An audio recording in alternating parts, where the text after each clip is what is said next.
Que grâce et paix de Yahweh soient à vous. Amen. Nous sommes contents d'avoir la possibilité pendant les quelques minutes qui nous restent de dialoguer ensemble et puis de partager une portion de lecture.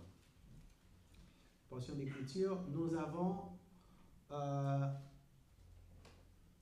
aujourd'hui, comme nous l'avions expliqué à travers notre étude, nous devons prendre un petit peu de temps pour parler de Genèse 26, paragraphe 5. Parce qu'Abraham a obéi à ma voix et qu'il a observé mes ordres, mes commandements, mes statuts et mes lois. Que grâce et paix de Yahweh soient à vous de la part de notre Seigneur et Sauveur Jésus-Christ. Amen. Partant de ce paragraphe que nous venons de lire, un groupement religieux soutient qu'Abraham et les patriarches, qu'Abraham, Isaac, Jacob et tous ceux qui vivaient avant Abraham, éventuellement, savaient observer la loi mosaïque et observaient le jour du sabbat. Est-ce vrai?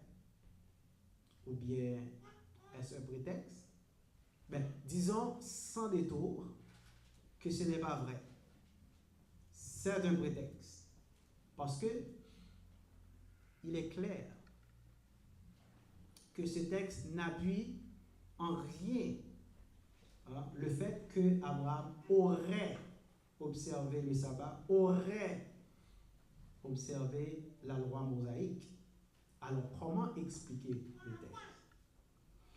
Tout d'abord, il faut comprendre que toute explication crédible des passages bibliques doit se baser sur les textes originaux hébreux et grecs,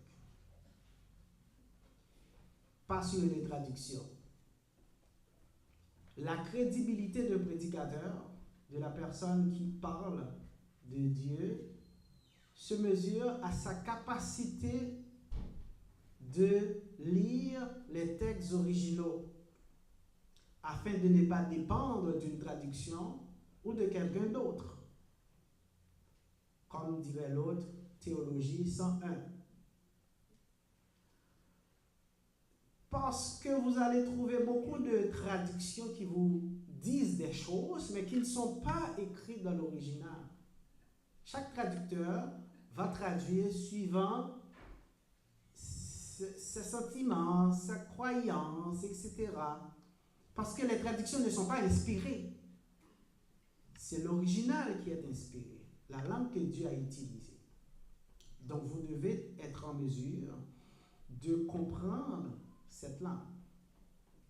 Nous allons vous donner quelques exemples et vous allez comprendre pourquoi nous disons cela. Si par exemple vous avez une traduction, regardez en Exode 3, 14. Vous allez voir qu'il dit: je suis celui qui suis. S-I-I-S. Qui suis? S-I-I-S. J'aimerais bien que quelqu'un me dise quel verbe est utilisé ici. Parce que on sait que le pronom relatif qui en français 101, est un pronom représentant. Donc, le verbe qui suit, qu'on met après qui, doit se mettre à la même personne que le pronom qui précède qui. Je suis qui, donc le verbe qui est. Je suis celui, parce qu'il dit je suis celui, donc c'est celui, c'est quel pronom? Troisième personne. Mais il met qui suit, S-I-I-S, et non S-I-I-T. Donc il y a un problème ici. Le français est bancal. Mais lorsque vous allez dans l'original, qu'est-ce que vous voyez? Ayez, Asher, ayez. Je suis qui je suis. Je suis qui je suis. C'est ce qui est écrit dans l'original. Donc vous voyez, première erreur de traduction. Je vais vous transporter dans deux autres traductions. Traduction français courant, traduction écuménique. Regardez Jean 11, 11. Si vous avez le Louis II, vous n'allez pas avoir cette affaire. Mais dans ces deux traductions que nous venons de citer, vous allez trouver: notre ami Lazare est mort, l'autre médecin s'est endormi, mais je vais aller le réveiller. Je vais aller. Donc, en passant, ça, on l'entend souvent, hein, beaucoup de gens le disent. C'est comme si vous me dites, je marche, marcher. Je mange, manger. Parce que je vais, c'est la première personne du singulier présent indicatif du verbe aller. Je vais aller, ça ne se dit pas. C'est je vais. Je vais aller. Vous allez trouver ça dans la traduction. Les deux traductions que nous venons de citer. Mais lorsque vous allez dans l'original, vous allez voir Allah poreomai. Allah poreomai. Mais je vais. Donc c'était juste pour vous montrer que lorsque vous basez sur la traduction pour parler, ben vous êtes à 99% dans l'erreur parce que les traductions ne sont pas fiables. On ne peut pas traduire une langue dans une autre langue. Il faut pouvoir aller dans l'original. Et c'est celui qui a la capacité de voir. Lorsque vous pouvez voir, c'est une joie indicible. C'est comme si vos yeux étaient fermés, vous étiez aveugle et vous voyez. Donc si vous avez le désir de parler pour Dieu, la première chose, c'est d'investir un peu de temps dans l'apprentissage des langues originales hébreu et grec pour pouvoir vous voir de par vous-même. Apocalypse 1er 3. Heureux celui qui lit et ceux qui écoutent.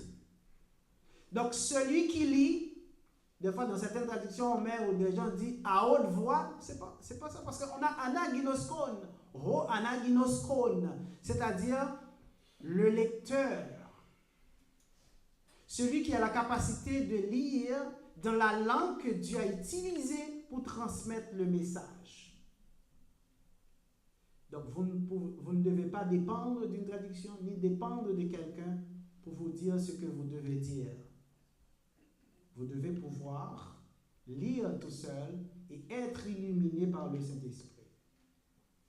Bref, à ce moment, nous allons dans le texte original, Genèse 26, 5. Dans l'hébreu, parce que l'Ancien Testament est écrit en hébreu, on a Ekebacher, Shama, Abraham, Bekoli, Vaishma, Mishmarti, Mitzvotai, Kukotai, Vetoratai. On peut demander, mais qu'est-ce qu'il raconte? Qu'est-ce que ça veut dire? Ça, c'est le texte écrit en hébreu, Genèse 26, 5. Dans ce texte, nous voyons le verbe shama, qui signifie écouter. Écouter, entendre, obéir. C'est un verbe polysémique. Donc, il peut signifier aussi observer, garder. On va trouver ce sens un petit peu plus bas. Donc, c'est un verbe important dans la Bible, ayant comme équivalent en grec akouo, entendre. Et de ce verbe, on va trouver hypakouo, obéir. Donc, lorsqu'on entend, lorsqu'on écoute, c'est dans l'intention d'obéir. Ici, la Bible dit que Abraham a obéi à la voix de Yahweh, à ma voix. Bekoli, ma voix. Nous voyons ici kol, qui désigne un son émis par un code vocal humain ou un animal. Regardez Josué 10, 14 ou 1 Samuel 15, 14.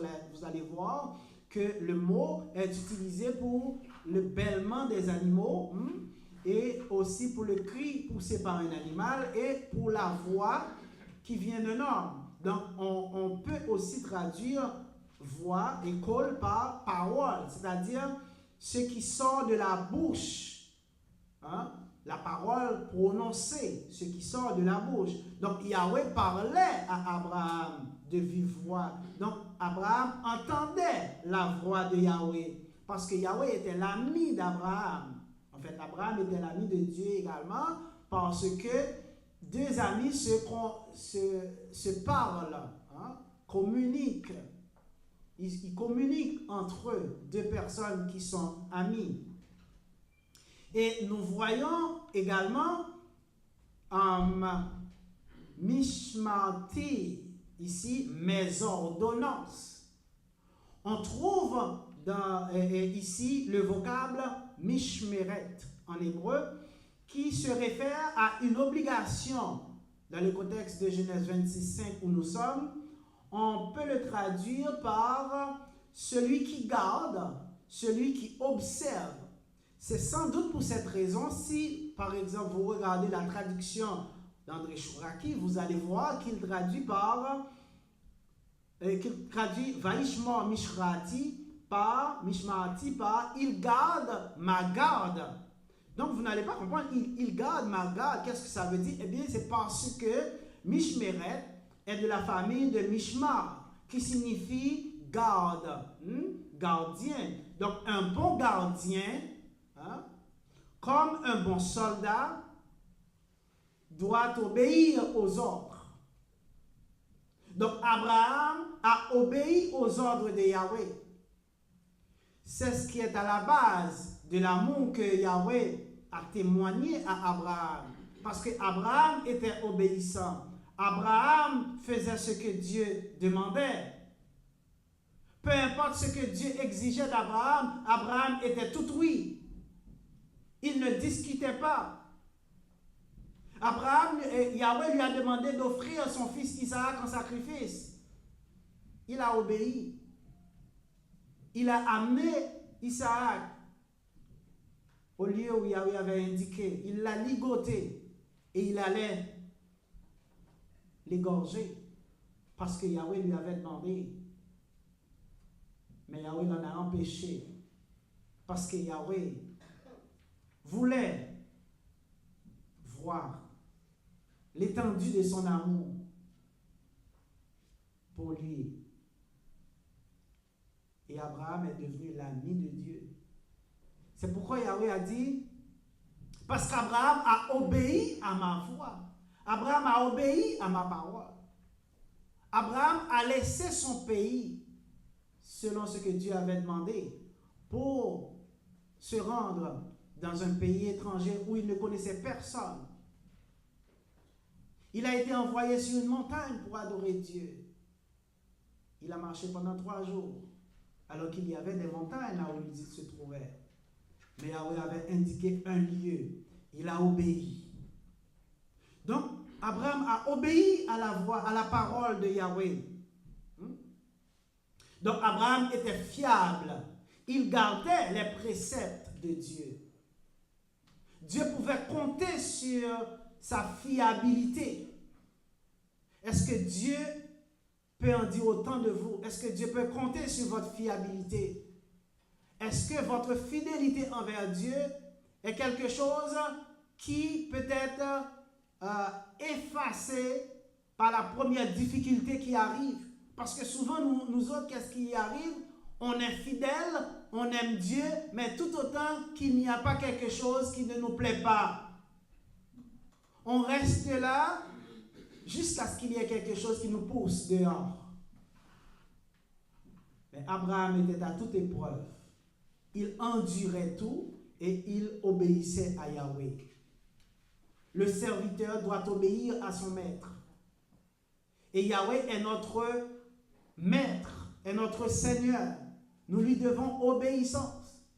Et nous n'avons pas à discuter ses ordres parce qu'il nous dépasse de loin en connaissance. Tout ce qu'il commande, c'est pour notre bien. Il ne nous imposera jamais quelque chose qui soit préjudiciable pour notre vie. Il sait ce dont nous avons besoin. Et il est là pour nous protéger et nous diriger vers tout ce qui est bien. Donc nous devons lui obéir. Nous sommes dans l'erreur quand nous désobéissons à Dieu et nous en payons les conséquences. Nous voyons, Yahweh a utilisé encore, a dit mitzvotai, mes commandements. On y voit ici le mot mitzvah. C'est la première fois que ce mot est utilisé par Yahweh, que Yahweh a utilisé ce mot qui signifie commandement. Genèse 26, 5. La première fois que le mot est utilisé dans la Bible. Donc il est employé ici comme un synonyme de coq, qui signifie statut, prescription ou règle, et aussi de Torah, loi. Donc le mot commandement est un mot polysémique, chers amis. Il n'est pas toujours défini comme une partie de la loi, un article. Il n'existait aucune loi au moment où Yahweh avait utilisé ce vocable. Donc, le commandement peut être une prescription, c'est-à-dire une ordonnance ou une obligation. Quelque chose que Dieu a ordonné, quelque chose que Dieu a imposé. La parole de Dieu, lorsque Dieu parle, vous devez obéir. Abraham a gardé les préceptes de Dieu. Et Yahweh a employé également kukotai, mes statuts. Nous voyons ici le mot kuka, féminin de coq, employé comme nom. Lorsque kuka est utilisé comme nom, il signifie statut, règlement, ordonnance, prescription, terme, c'est-à-dire condition. Donc, kuka se trouve également être utilisé pour la première fois dans ce texte, dans la Bible. C'est ici en Genèse 26, 5 que Yahweh l'a utilisé. Donc, dans les propos de Yahweh à Isaac, au sujet de la fidélité, de la conduite de son père, c'est là que Dieu a utilisé ces mots pour la première fois. Et pour terminer, il a dit, veut-on la taille, mes lois. Le mot Torah, c'est ce qu'on voit ici dans l'expression. Donc, ça se traduit par loi, précepte ou statut. Ce sont des mots synonymes. Mais le sens premier de Torah est direction, enseignement, instruction. C'est pourquoi vous allez comprendre lorsqu'on parle du Pentateuque, qu'on désigne aussi par la loi, la Torah, on parle des 5 livres d'instruction. En contexte, Torah est employé au pluriel. Mes lois. Par conséquent, Torah devient dans ce contexte synonyme de commandement, mes ordonnances, mes statuts. Mais lorsqu'il est employé au singulier, lorsque vous avez HaTorah, ici on voit le sens de constitution et il désigne la loi juive, le décalogue, les 10 commandements. Donc, HaTorah, chers amis, comme nous disons, on peut l'utiliser pour désigner le décalogue, c'est-à-dire les 10 commandements que Yahweh avait donnés à Moïse. On peut l'utiliser aussi par extension pour représenter les 5 livres, dont les 5 premiers livres de la Bible, dont l'écriture est attribuée à Moïse. Donc, il y a une différence entre la loi lorsqu'il est au singulier, qui signifie le décalogue, et les lois. Les lois au pluriel, c'est les statuts, les commandements, les enseignements, les préceptes.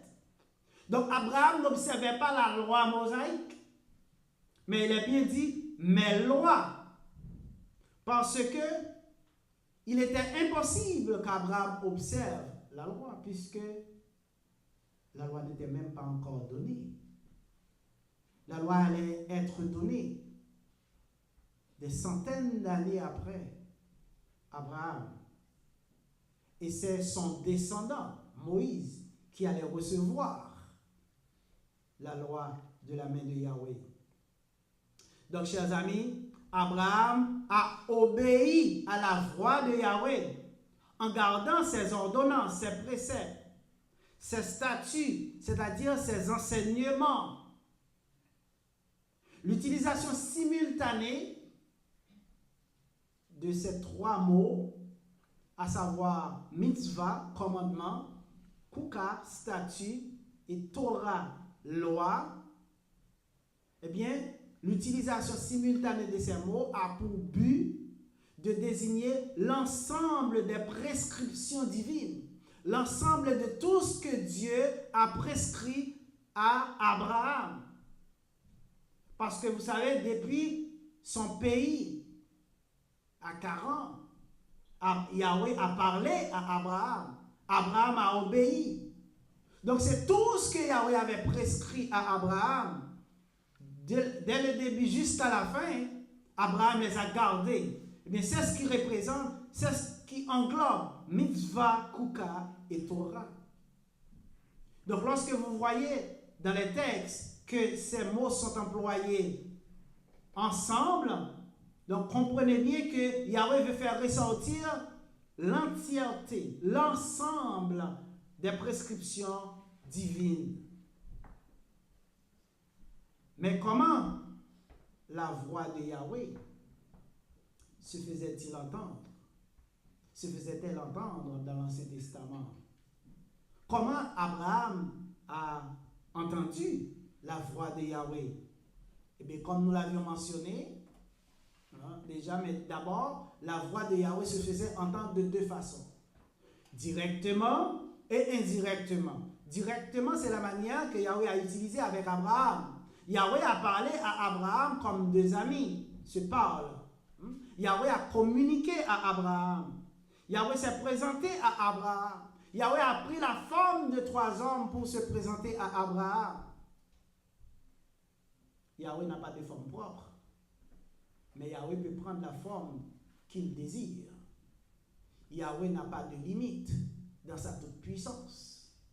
Il a pris la forme de trois hommes pour pouvoir communiquer à Abraham face à face. Parce que vous savez qu'on ne peut pas voir Dieu et continuer à vivre parce que la présence de Dieu est trop sublime pour que l'homme pécheur subsiste en présence de la gloire de Dieu. Vous allez voir, lorsque Moïse a vu le feu dans le buisson ardent, lorsque Dieu a parlé à Moïse également, eh bien Moïse a couvert, a caché son visage parce qu'il ne voulait pas voir Dieu, parce qu'il sait qu'on ne peut pas voir Dieu et continuer à vivre. Mais pour que Abraham puisse continuer à vivre et que Dieu voulait qu'il le voie, Dieu a pris la forme, une forme humaine. Trois hommes. Genèse 18, paragraphe 1 à 3. Yahweh lui est apparu au chêne de Mamré. Comme il était assis à l'entrée de la tente pendant la chaleur du jour, il leva les yeux, il regarda, et voici que trois hommes se tenaient debout devant lui. Dès qu'il les vit, il courut de l'entrée de la tente au-devant d'eux, et s'étant prosterné en terre, il dit, Seigneur, si j'ai trouvé grâce à tes yeux, ne passe pas, je te prie, loin de ton serviteur. Donc, Yahweh s'est présenté à Abraham sous la forme de trois hommes. Et lisez les paragraphes 17 et suivants pour suivre la conversation que Yahweh a engagée avec Abraham. Parce que Yahweh avait résolu de détruire Sodome et Gomorrhe. Et il a dit, est-ce que je peux cacher à Abraham cette chose terrible que je vais faire? C'est mon ami.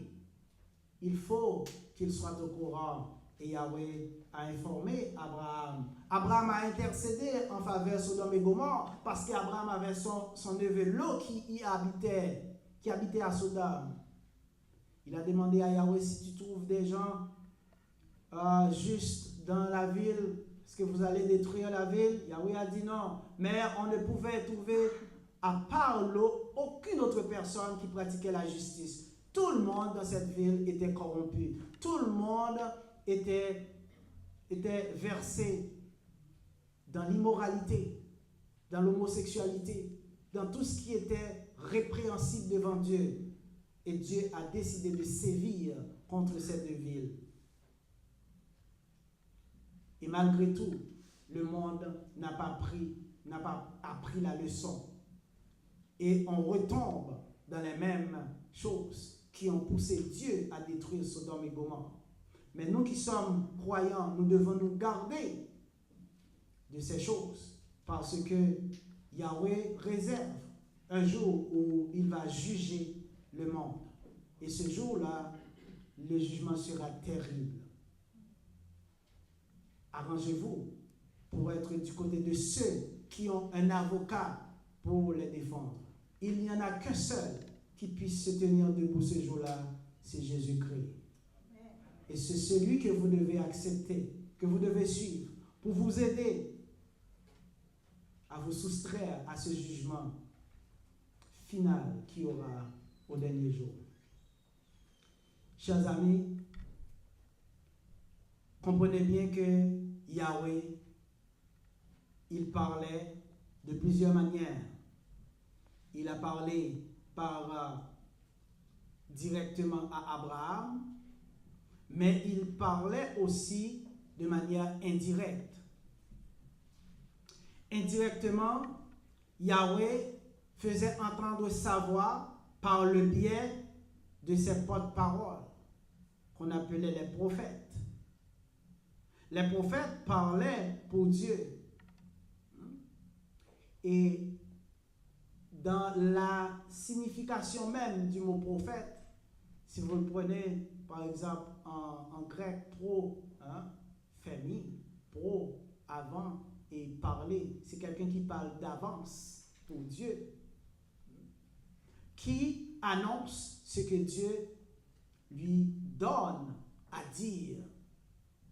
Donc Dieu ne parlait pas personnellement, mais il utilisait un intermédiaire, il utilisait des prophètes, il donnait sa parole à ses prophètes, et les prophètes parlaient en son nom.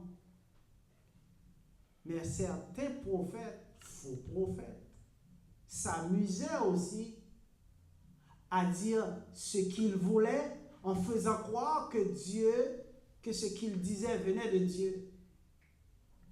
Et Dieu ne laisse jamais impunis ceux qui mentent, ceux qui prennent sa parole en défaut, qui mentent, qui utilisent son nom de manière fausse. Donc Dieu parlait par les prophètes indirectement et aussi par sa loi, par sa parole qu'il a déjà donnée. Par exemple, aujourd'hui, il n'y a plus de prophètes. Il n'y a plus de prophètes, on le répète encore, il n'y a plus de prophètes. Peut-être qu'il y a des roublards, des gens qui vous trompent, qui profitent de votre, je ne sais pas moi, de votre pauvreté d'esprit pour vous faire croire n'importe quoi. Mais il n'y a plus de prophètes. C'est fini. Parce que Dieu parle par le Fils. Hébreux 1er. Donc, à chaque période de temps, nous retenons environ 3 grandes périodes. La période patriarcale, la période mosaïque, la période chrétienne. La voix de Yahweh se faisait entendre de manière différente. Parce que, vous allez comprendre, dès qu'il y a un sacerdoce, il y a un changement d'époque, ça entraîne un changement de sacerdoce, un changement de loi. Donc, quand nous parlons de sacerdoce, nous voyons tout simplement ce qui concerne le culte d'adoration, comment les gens devaient adorer. Donc, la façon dont on adore aujourd'hui, ce n'était pas la façon qui était recommandée d'adorer Dieu dans l'Ancien Testament. Parce que il y a eu un changement de loi, un changement de sacerdoce, qui entraîne nécessairement un changement de loi. Regardez Hébreux 7, paragraphe 12. Car le sacerdoce étant changé, nécessairement aussi, il y a un changement de loi. Mais comme nous vous disons, suivant chaque période, il y a des caractéristiques qui nous aident à comprendre et à faire la volonté de Yahweh. Nous sommes dans la dernière période. il n'y a pas d'autre après celle où nous nous trouvons. Hein? Donc, il faut comprendre que dans cette période, il y a des conditions qui sont imposées pour avoir le salut. La première, c'est d'obéir à l'évangile. Celui qui croit, qui est baptisé, sera sauvé. Prêcher l'évangile à toute la création, à tous les êtres humains. Celui qui croit, qui est baptisé, sera sauvé. C'est ce que Jésus-Christ a commandé à ses disciples. Donc, chers amis, nous allons vous laisser ici aujourd'hui dans l'espoir de vous retrouver encore la semaine prochaine pour poursuivre avec notre exposé sur ce texte, pour vous parler un peu des différentes caractéristiques des trois périodes que nous trouvons dans l'histoire biblique, les trois périodes principales. Mais entre-temps, il faut comprendre que dans la période où nous sommes, pour être sauvés, pour avoir la vie, il faut obéir à l'évangile. Croire que Christ est mort, il est enseveli, il est ressuscité, il est apparu à ses faces. Ça ne donne rien d'observer le sabbat, parce que cela ne fait pas partie de la doctrine de l'évangile. Et Jésus-Christ ne l'a pas conseillé. Donc nous espérons que vous comprenez l'importance d'obéir à l'évangile, parce que personne ne sera sauvé sans l'évangile. Et sachez que lorsque quelqu'un vous questionne sur quelque autre sujet différent, mais vous devez toujours le ramener à l'évangile, parce que peu importe ce que vous dites après, ça n'a pas de sens si le début n'est pas l'évangile du Seigneur. Donc comprenez bien, votre présence à l'église, ça ne vaut rien si d'abord vous n'acceptez pas l'évangile. Vous pouvez aimer Dieu, vous pouvez vous comporter de manière moralement irréprochable, mais si vous n'acceptez pas l'évangile du Seigneur, cela ne vous servira de rien. Cela ne vous servira à rien. Il faut accepter que Christ est mort, comprendre ce message. Christ est mort, il est enseveli, il est ressuscité et il est apparu à ses faces. C'est à ce moment que vous pourrez sauver votre âme au dernier jour. Qu'il en soit ainsi pour vous. Amen. Le moment est toujours propice. Si quelqu'un n'a pas encore reçu l'évangile, nous avons des frères pour vous aider. Pendant que nous nous mettons pour terminer, nous vous invitons à avancer. Nos frères sont là pour vous aider. Que grâce et paix de Yahweh soit à vous. Yahweh des ciels, Dieu d'amour, Dieu de bonté, de gloire et de miséricorde, nous te remercions de ton amour, de ta grâce, de ta bonté infinie. Aie pitié de nous, Père, guide-nous selon ta volonté. Permets que nous puissions toujours marcher dans ta voie pour ne pas laisser le chemin. Nous te demandons de répandre ta grâce, ta bénédiction sur chaque personne. Ceux et celles qui sont malades, qui sont absents, qui ne sont pas présents, Père, nous te demandons de les aider, afin que prochainement ils puissent être là avec nous. Nous te prions de nous garder et de nous aider. Au nom de ton Fils Jésus qui vit éternellement. Amen. Que grâce et paix de Yahweh soit avec nous. Au nom de notre Seigneur Jésus-Christ. Allez en paix, que Dieu vous bénisse.